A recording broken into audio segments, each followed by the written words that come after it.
Good morning, ladies and gentlemen.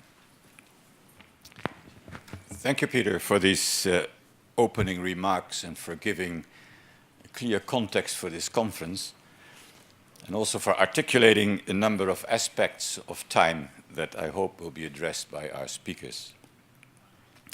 It is now my privilege to shortly introduce the conference to you and to share some of my thoughts about time. These thoughts do not contradict the ones that you just heard from Peter, but hopefully will add to a sense that with time we deal with a dimension that is complex in itself. In fact, time seems to have an intangible dimension. We cannot measure it directly, like length. We need an artificial device, a clock, to measure it. But then what do we measure? And why is this measurement often so incommensurate with our sense or experience of time? A clock is not the same device as a microscope. A microscope creates an image of what we cannot see with our bare eyes, but it's still our eyes that see the enlarged image of it and with which we can measure its size. And anybody else who looks at the same microscope will see the same image and can measure the same size. A clock creates intervals to which we can relate, but that our brain cannot measure, like length. To the same person, an interval of an hour on a clock that is 3,600 ticks on a 60 beats per minute metronome may look like a day or only a few seconds, depending on the circumstances in which he experiences the time. The metronome will tell us that the day or the seconds that that person experiences in that hour are exactly the same number of ticks, of beats. Yet his senses tell him otherwise. Consciously or subconsciously, we seem to be able to stretch or shorten the duration of a second, even though the metronome tells us that each second is the same. For example, a musician may use the 60 beats per minute to make sure that he got the tempo right, after which he starts to stretch or shorten the duration of some notes or combination of notes to give his meaning to music. Or time may stretch itself out. That is what tennis player Jimmy Connors describes as transcendent occasions. And here I quote a book from Robert Levine, A Geography of Time. Jimmy Connors recalled, "There were occasions when my game rose to a level where I felt I entered a zone. At these moments, the ball would appear huge as it came over the net and seemed suspended in slow motion. In this rarefied air, Connors felt that he had all the time in the world to decide when and where to hit the ball. In truth, of course, his seemingly eternity lasted only a fraction of a second." End of quote. So what does time do to us? And what do we do to time?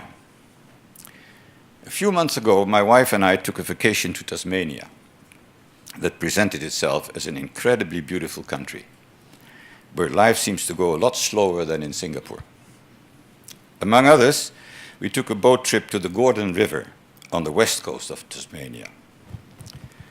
Along the Gordon River, life goes slower even more. Trees take hundreds of years to become mature.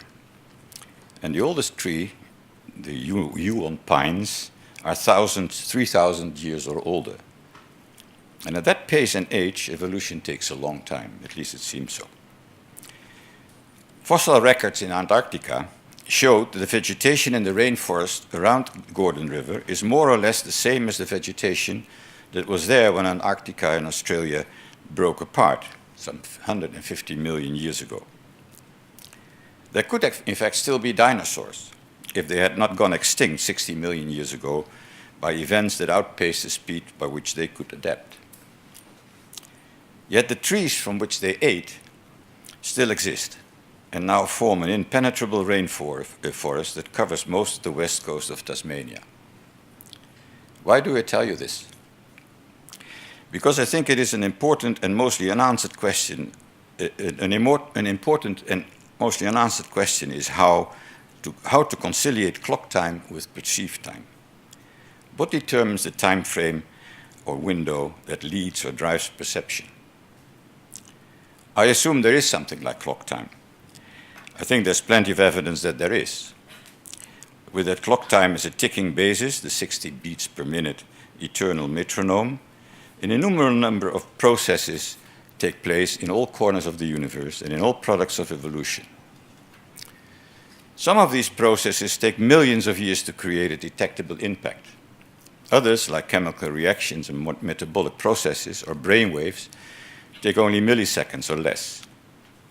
Yet for each of those processes, the clock ticks with the same speed. At least that is what I assume, not taking into account Einsteinian physics. An example of processes interacting along different scales is the different speed of adding heat to an egg. When we can add the heat within a short period, say 5 minutes, and we get a nicely boiled egg. We can also add the same amount of heat in a period of 2 weeks, in which case we get a young chicken. It is the same process as adding heat to an egg, applied to the same substance, the egg, that leads to totally different outcomes when the clock time for the process is different. We know the outcome in both cases, but what do we understand of the interactions between the many processes that lead to these different outcomes?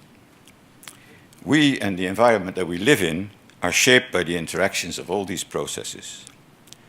Does the clock time change in all these interactions? I find that hard to imagine. What I can imagine is some processes are stimulated and others are repressed by other processes with which they interact. Could it be that such stimulation or repression plays a role in our perception of time and duration? If so, what happens when we find ourselves in a forest, like my wife and I did, that has only very slowly evolved in the 150 million years, and that has trees of 3,000 and more years old?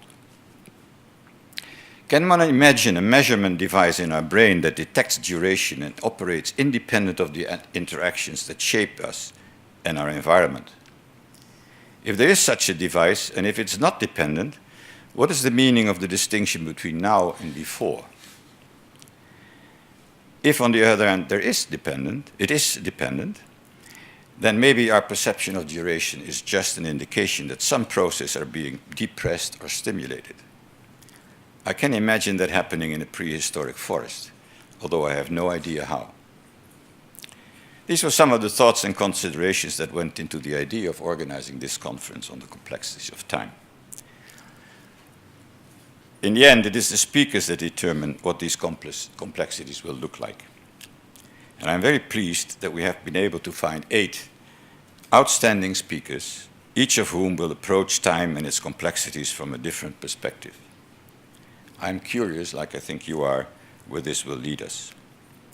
I will now ask Mikhail Filipov to come to the stage and chair the rest of this day's meeting.